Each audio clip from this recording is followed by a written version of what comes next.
so sounds good. Surgery. Should we be getting Signatera on this patient? He can be on a trial. I don't know if Fatima or somebody is online. He can get onto this call. Hi, I'm Sheila Eswaran. I'm a hepatologist at Rush University Medical Center in Chicago, and I'm really happy to introduce the next segment, Getting to Know Your Team. We'll introduce you to different types of providers that you may meet along the way, along your journey through the diagnosis and treatment of liver cancer. In the approach to liver cancer, it's really important, and I cannot emphasize this enough. It's very important to have a multidisciplinary team. This group will meet in a conference room or in the clinic to talk about the cancer stage, the liver function, and then determine what treatment options a patient might have. And then each member of the team will talk to the patient and the caregiver to provide their recommendation. Your team is often referred to as the tumor board or a multidisciplinary tumor board, and it typically includes a hepatologist, a surgeon, an interventional radiologist, radiation oncologist, a medical oncologist, and a coordinator. And this is the team that you'll get to know during the segment. I've asked each of the members to outline their roles in their approach to liver cancer so that you can really see the background of what happens during a multidisciplinary tumor board to demystify the process that goes into providing treatment options for you and your loved one. You'll get a sense of the conversations we have amongst the providers with different skill sets so that we can give patients the best possible options. First, I'll talk about the role of a hepatologist like myself. A hepatologist is a liver specialist that focuses on treating patients with liver disease. So one of the most important roles that I have is to educate patients with chronic liver disease to be screened or undergo surveillance for liver cancer so that we might detect the cancer early and provide curative and durable treatment options. If a diagnosis of cancer is made, it is oftentimes a hepatologist that the patients and the families see first. So I talk to them about the stage of the cancer, and I also assess the patient's liver function.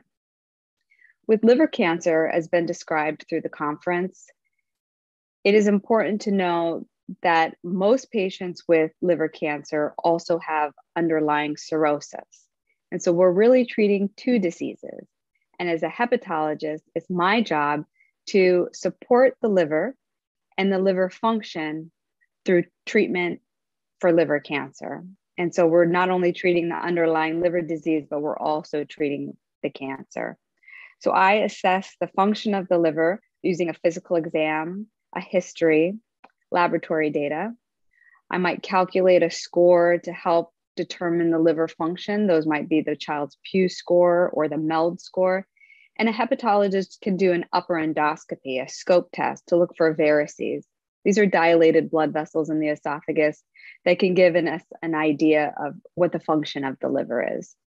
So as a hepatologist, I bring that information to the multidisciplinary team so that we can all understand what the function of the liver is to be able to provide treatment.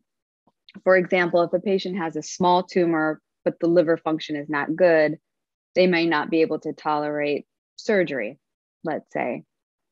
On the other hand, if a patient's tumor is big, but they have an excellent performance status, they may be able to tolerate systemic chemotherapy. So as a hepatologist, I assess and support the liver function through cancer treatment. And it's with my colleagues that I am so honored to be able to have conversations like you're about to hear, and then be able to share the recommendations from all of us. The last piece for a hepatologist is that when a patient is undergoing cancer treatment, it's important to be reassessed by a hepatologist periodically. When I make a diagnosis of liver cancer, we discuss the patient and tumor board. We talk to the family and the patient about the plan. And then I tend to see the patients periodically in 2 weeks or monthly as they're going through treatment. So I really try to be a champion, a quarterback, and hold patients' hands throughout their cancer treatment. Moving on to the next section, we'd like to welcome a nurse practitioner from Memorial Sloan Kettering. Her name is Alison O'Neill, and I can't emphasize the fact that a nurse coordinator is one of the most important pieces to your team in the approach to liver cancer. So Alison, thanks for joining us. Can you tell us about your role in the Multidisciplinary Tumor Board? Sure. Thank you so much for having me. I'm very excited to be here. As previously mentioned, I'm a nurse for the past 8 years at Memorial Sloan Kettering. In the past 6 years, I've been specializing in liver cancer, and most recently just became a nurse practitioner. So I'm heavily involved in the coordination of care with all patients' cancer treatment. Probably the most important job within, the tumor board would be that we are the first line of communication between you and your doctors.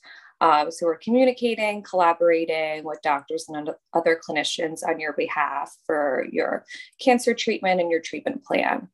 Another aspect of our job is that we're assessing and monitoring your physical and also your emotional well-being while you're on treatment. We're keeping track of any lab work or any pathology or imaging that you might have done and coordinating that with the team. Some of us also administer medications during your appointment, whether it be fluids or your chemotherapy or your immunotherapy, whatever treatment that you might be on. And something that I think is super important with the nursing role is that we are helping you understand your disease and your treatment plan. Sometimes within the doctor's visit, things can be thrown at you and it's a lot of information. So as nurses, we like to come in the room and break things down, and we can translate complex medical terms and educate you on your treatment, side effects, and any symptoms that you could expect throughout the whole process. And another thing that a lot of people don't realize is that we also help with financial support as well. If you're unable to cover the cost of your medication, we can reach out to your insurance companies or the manufacturers of the medication and help obtain that for you. And lastly, something that I feel very passionate about is your emotional well-being. I think it's very common and normal to feel sad, anxious, or worried when you're diagnosed with liver cancer. So we can provide emotional help and emotional support. We can give you different options such as social workers or religious groups that you might be interested in, or support groups in your area. Oh, that's a great summary. And it's so important to know for a patient and a caregiver how much goes on in the background and how much the nurses do to help support them. And if they don't know those things, you're the type of person that they would reach out to ask questions. Exactly. There's a lot that goes on behind the scenes to make, the treatment and the plan get in place. And nurses are a part of that. Absolutely. And it's nice to have and it's so important and necessary to have a multidisciplinary team. But when there's so many different providers, it can get overwhelming and you can feel sometimes lost. What do you suggest to patients and caregivers to do to stay organized and educated and informed? That's a great question.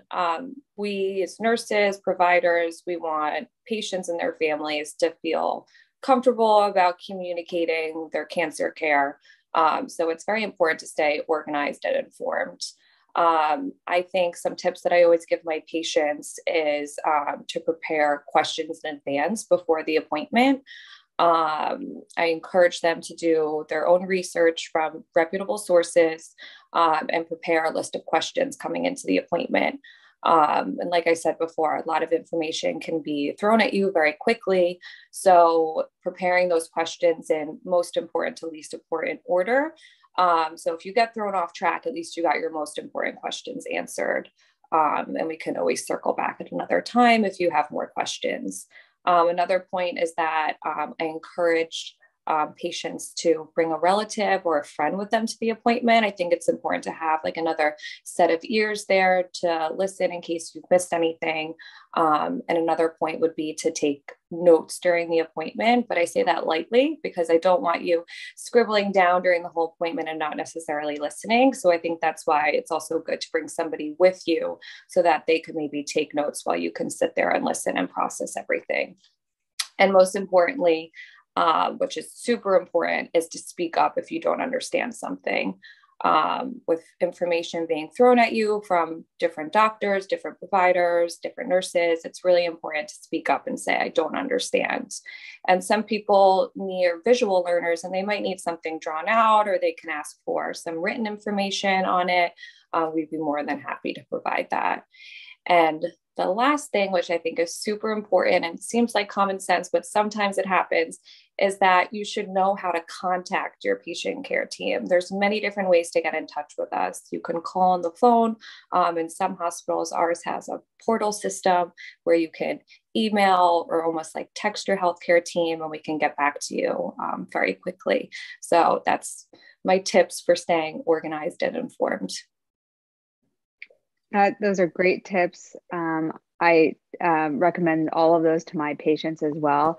And being an advocate for yourself and your family member as a patient is vital. And so some people feel a little bit timid or shy about speaking up, and it's the nurse coordinator and the nursing team that can really help shine the light on you when you're feeling a little bit lost. So we really appreciate that part of the team, and I know patients and caregivers do as well. Mm-hmm. Yeah, sometimes it can be a little intimidating when you're getting all of this information. And other times people need time to process it, and they'll leave the appointment and they'll have a million questions afterwards. So that's when we encourage you to reach back out to us, and we're more than happy to provide additional information. Right. And you don't have to wait until the next appointment to ask that question that you forgot. Just send a message, pick up the phone, and your team will always be there for you. Exactly. We don't want you at home worrying about a question that you didn't get answered. We'd much rather you feel comfortable and contact us, and we're more than happy to explain everything. Great. Thank you so much, Alison, and thank you for all the work that you do. Oh, thanks so much for having me. Next, I want to introduce Dr. Beau Toskich from Mayo Jacksonville. He's an interventional radiologist, and we'd like to hear from him about his role and the interventional radiology role in the approach to hepatocellular carcinoma or liver cancer. Hi, Beau. Thanks for joining us. Hello. Thank you, Dr. Eswaran, and thank you to the American Liver Foundation for putting together this series again. It's always great to be involved in this type of effort, particularly when we get to interact with patients. So the question is, what is the interventional radiologist's role in the multidisciplinary tumor board when it comes to patients with liver cancer? So IR initially emerged out of a capacity where we would sort of try to figure out where tumor was, where it wasn't. We would inject blood vessels and study, exactly how this was affecting the liver. But then we shortly realized that gave us an opportunity to access tumors in a unique way that was different than conventional surgery or by giving medications through the bloodstream. And so we developed some of these techniques into ultimately being able to treat tumors. And that's really where IR's biggest role comes into play when we're talking about what's the best way to treat a particular type of cancer that a patient presents with.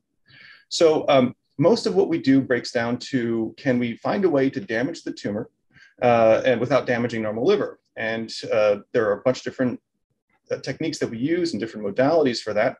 But really what happens in the multidisciplinary tumor board is that a lot of patients that present with liver cancer also have underlying liver disease that makes it a bit of a challenge for them to have a surgery to cut out the tumor.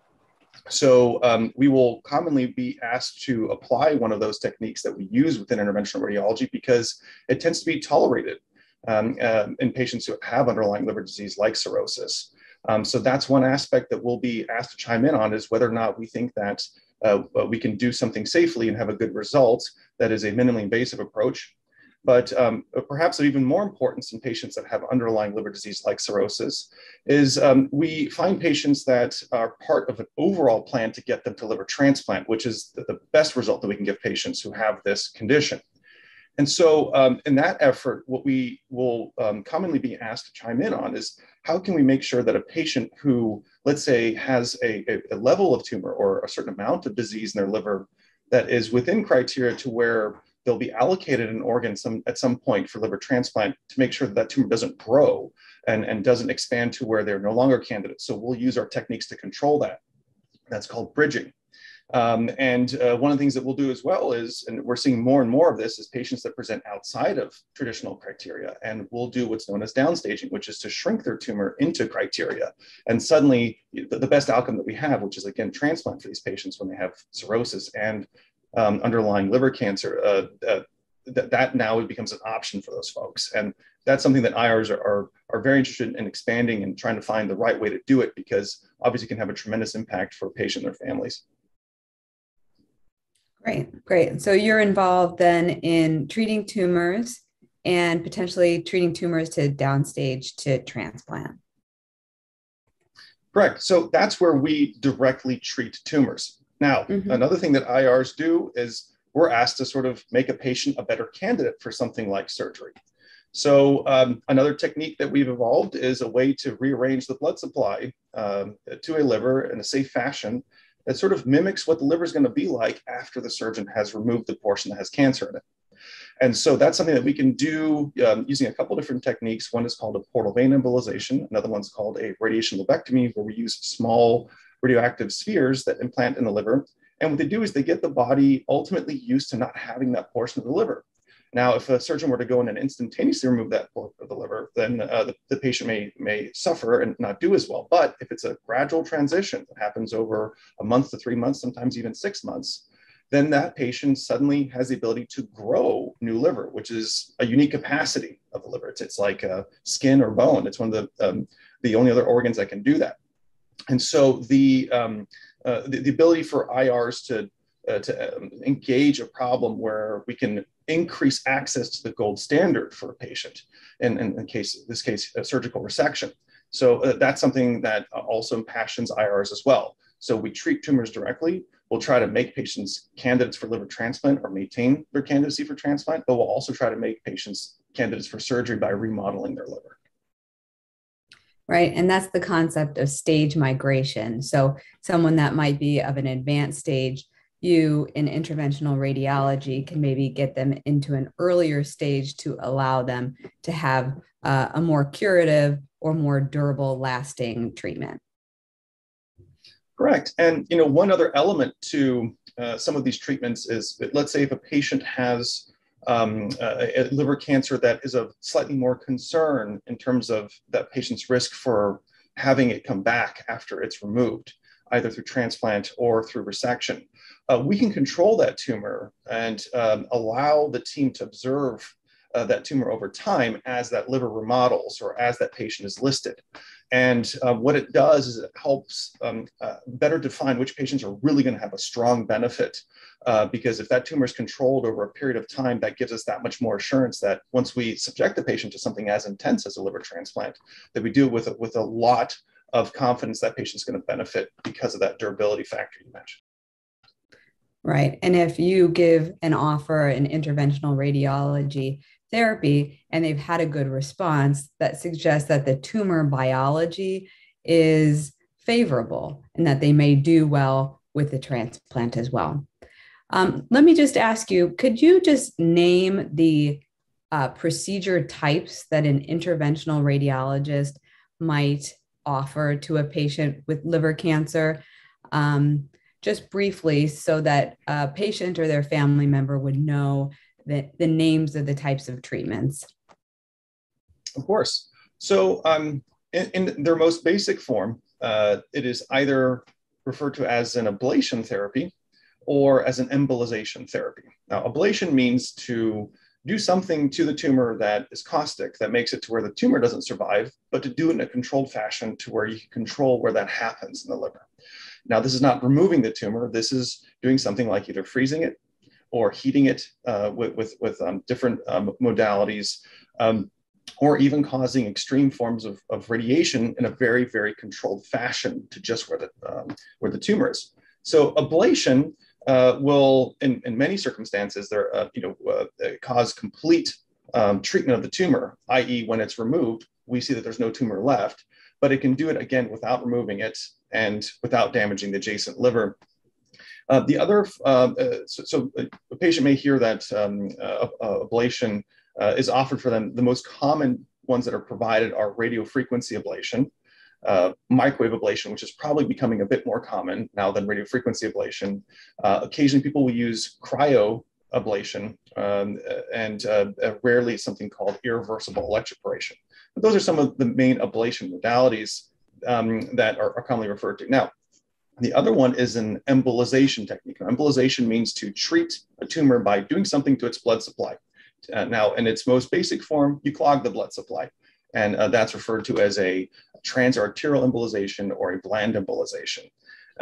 We then can do different things with the spheres that we use to clog the blood supply to tumors to have an additional effect. So one is to add small chemotherapy agents to the spheres, and that's known as a chemoembolization. And that can be done also by just injecting the chemotherapy directly and putting some additional agents behind it to slow down the blood flow. And then there is another form known as radioembolization or TARE, or also Y90. Those are all names for the same treatment, which is where we administer small radioactive spheres.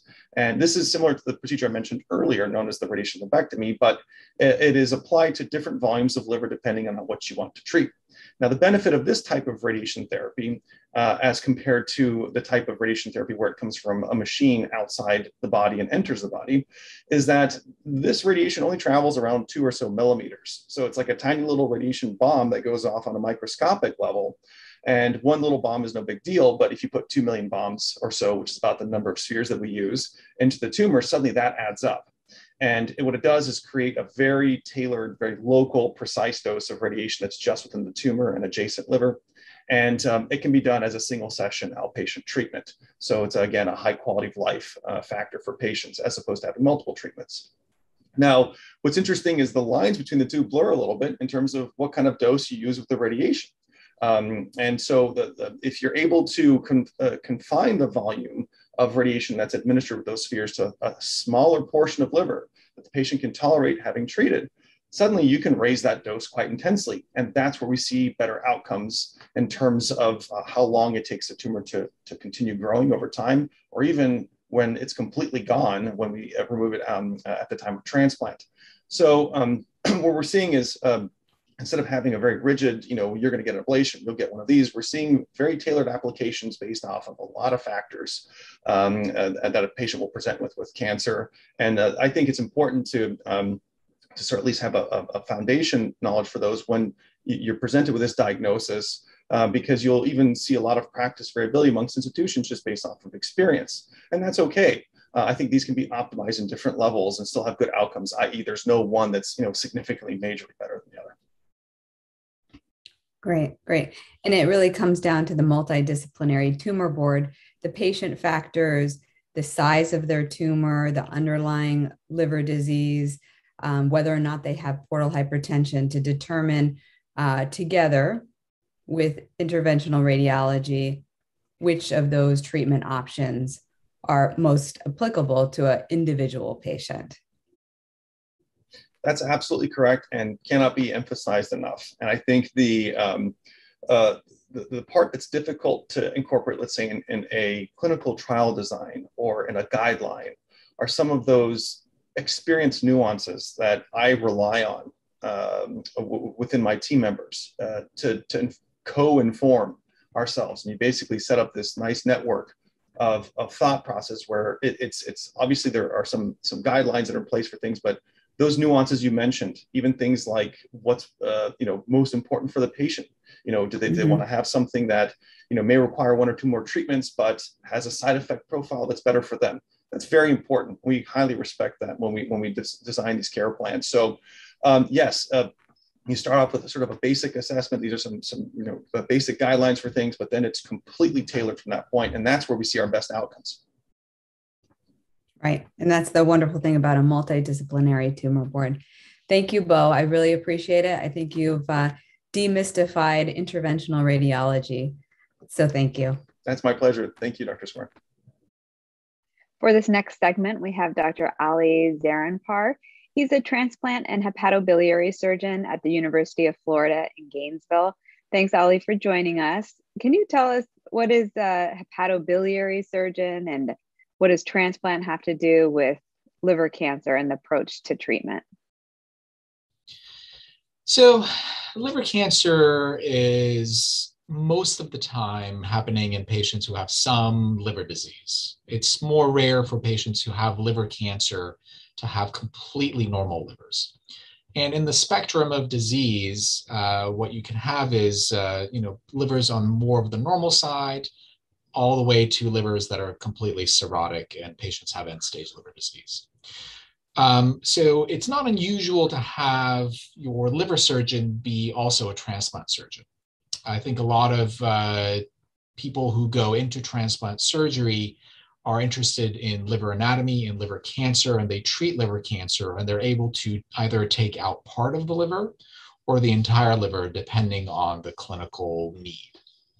Hepatobiliary surgeon just means a surgeon that operates on the liver and the bile ducts. So the bile ducts connecting the liver to the intestines.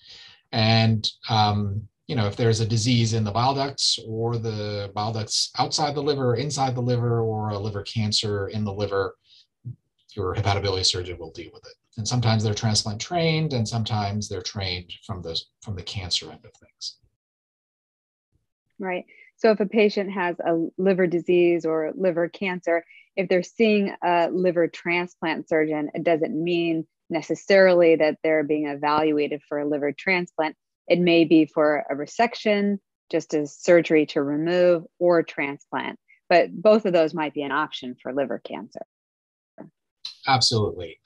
Centers are different from each other. There are some centers in which a surgical oncologist will be doing the liver surgery. There are some centers that transplant surgeons will be doing the liver surgery. So, just because you're seeing a transplant surgeon, like you said, it doesn't mean that you have to get a liver transplant or that even it's, necessary or being considered.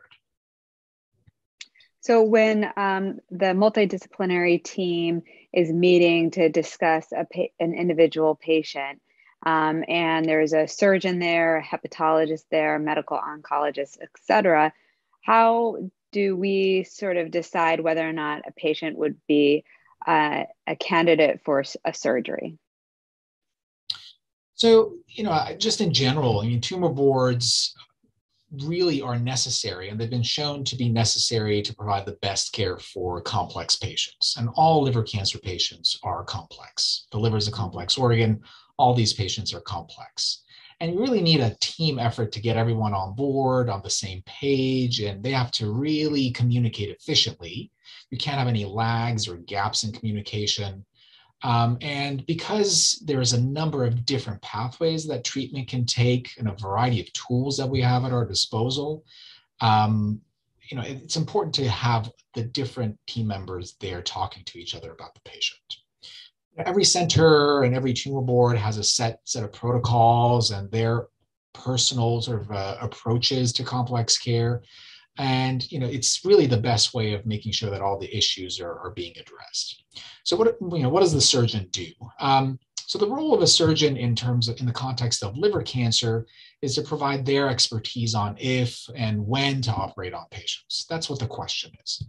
And, these questions include things like figuring out if the patient overall is a candidate for surgery, whether they're going to be able to tolerate an operation of that magnitude, whatever the magnitude may be, Does their overall medical condition allow surgery? Does it allow recovery from that operation? These are things like, what other medical problems does the patient have? How bad is the non-cancer part of the liver? What's their MELD score? This is how we measure how bad the liver disease is. Do they have ascites? Do they have portal hypertension, which basically means, how hard of a time does the blood have getting through the liver? Is it backing up into the intestines? Is it making things more difficult?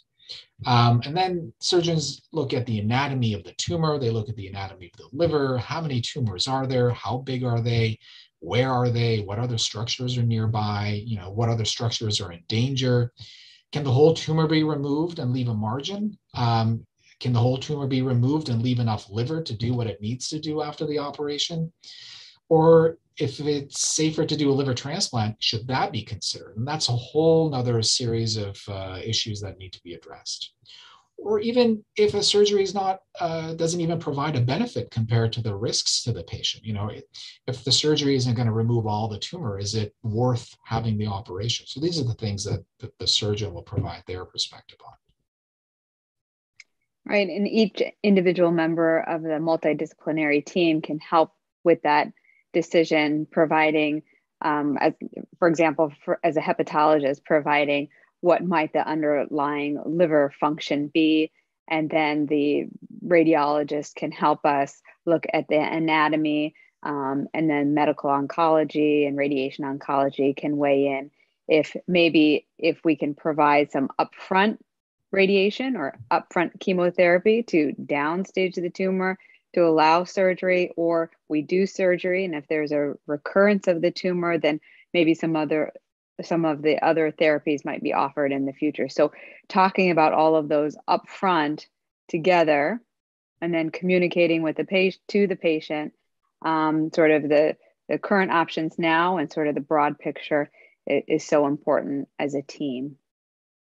And yeah, absolutely. The radiologists are key to looking at those complicated MRI scans. What do the various sequences mean? The surgeons may have looked at a whole bunch of scans, but the radiologists have that expertise. The interventional radiologists have the expertise of what can we do about shrinking these tumors before surgery? What can we do about, burning the tumors without surgery? The hepatologists probably the ones that have seen these patients to begin with. They have the expertise of what their overall medical condition is, how bad their liver disease is, have they been admitted to the hospital with encephalopathy before, have they had GI bleeds? They're kind of the medical doctor driving the overall medical care of the patient. Everyone needs to be there. Right, that's so important, and the surgical approach is so key as well. So thank you, Ali, very much. I think you've provided some background to demystify the approach in a multidisciplinary fashion to liver cancer. Thank you. Pleasure to be here. All right, moving on to our next provider in the multidisciplinary team. We're going to hear from Dr. Ted Hong, who's a radiation oncologist. He's the Department of Radiation Oncology Director of Gastroenterology Services at Mass General in Boston. Thanks, Ted, for joining us. We'd like you to start to talk about how a radiation oncologist might get involved in a multidisciplinary approach to liver cancer. Hi, Sheila. Thanks so much, and thanks for having me today. A radiation oncologist is really an integral part of the liver tumor board team, just like our colleagues in surgery or medical oncology or interventional radiology. Ultimately, for any patient, we're just looking for the best way to treat a patient with all the different tools that we have to offer. And because everyone's tumor and everyone's situation is different, what we do is we discuss together what is the right treatment for a given patient and their given situation. What type of options does a radiation oncologist have to offer with liver cancer?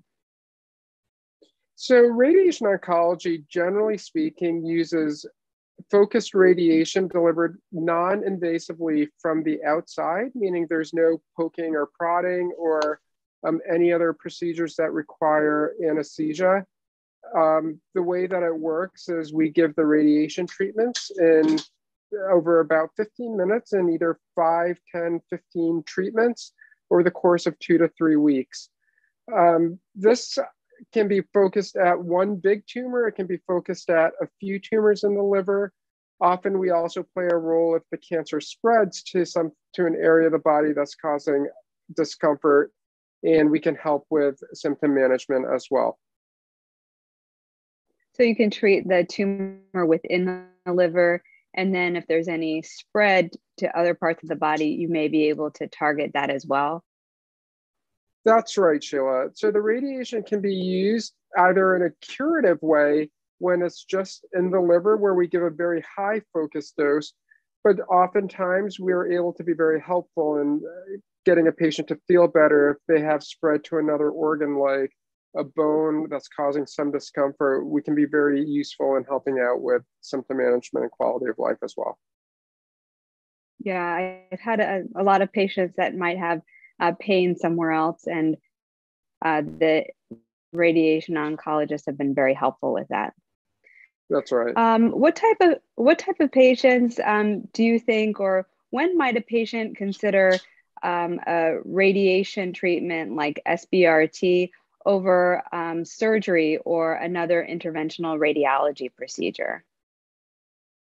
That's a great question, Sheila. And the truth of the matter is that there is some gray area and there's some overlap in when we think about our different options.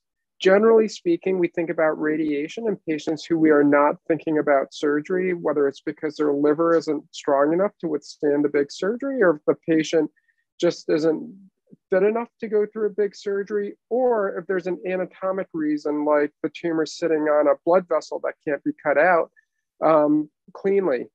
So in those situations, radiation can be very useful. Typically, the way I view radiation is for kind of bigger tumors where surgery is not an option. If there's a substantial amount of tumor growing into a blood vessel, which can often happen, radiation is a very good tool for that and can even reopen up that blood vessel again.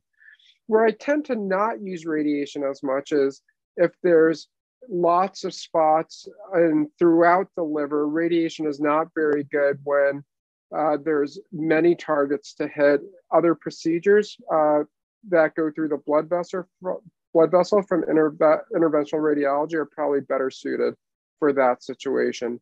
So primarily big tumors, not too many, or if there's substantial blood vessel involvement.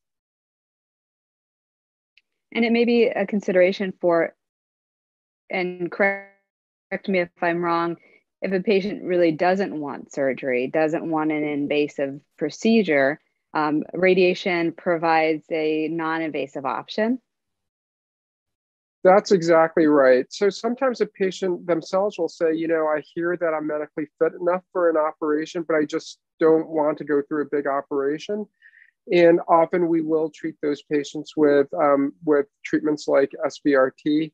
The results are really very good with SBRT. And again, it's incredibly well tolerated. Our patients really have very minimal side effects when we do this. And can you do SBRT with any other therapy? That's another great question. There's actually two answers to that question, but the answer is yes, we often do. One scenario that we are increasingly combining with other treatments is with our colleagues in interventional radiology. There's a growing body of data that suggests that radiation can be combined with procedures like chemoembolization to optimize the amount of control in the liver. Additionally, sometimes when somebody has, let's say, for an example, 2 spots, one small and one large, we will do microwave ablation of the smaller lesion, and the interventional radiologist will put fiducials to help mark the bigger lesion, and then we'll do SBRT for the bigger lesion. So that's one way we combine therapies. But increasingly, we've also been doing a lot of combining radiation with other therapies like immunotherapy. There are a number of studies that are going on, including one at Mass General that's looking at SBRT in combination with 2 immunotherapies. And in a couple weeks, we're going to be opening another study that's looking specifically at the combination of SBRT with the recently approved regimen of atezolizumab and bevacizumab.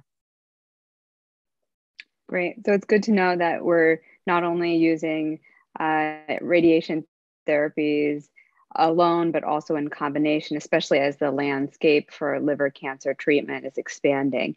And it really just underscores the importance of having a multidisciplinary tumor board and a team to take care of the patient, because patients may start at one stage and migrate to another, and then we continually readdress new issues that come up as a group so that we could provide the best possible options for patients and the best possible outcome.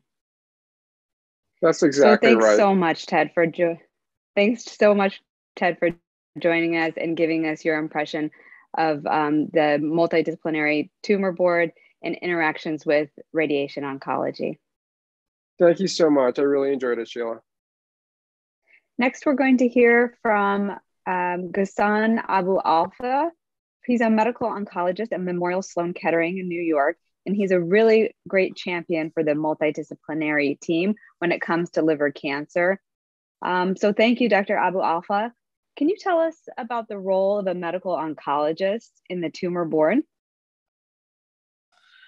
Thanks so much, Dr. Eswaran. And Sheila, I'm very grateful that you bring me on, and at the same time you ask me that specific question, because as you and I know in our expertise, it's teamwork. And in other words, as much as all the specialists are to be on the tumor board table, medical oncologists are there too, because no doubt, and this is the easy perspective that people can think of, it's a very important one, what can the medical oncologist offer as therapy? However, we like very much to be on the table right from the start, because integration of the thinking planning and strategic planning for medical care does not really start only when we need it, but rather thinking way ahead of the curve in regard to what we can offer, especially there's so much to offer these days for liver cancer.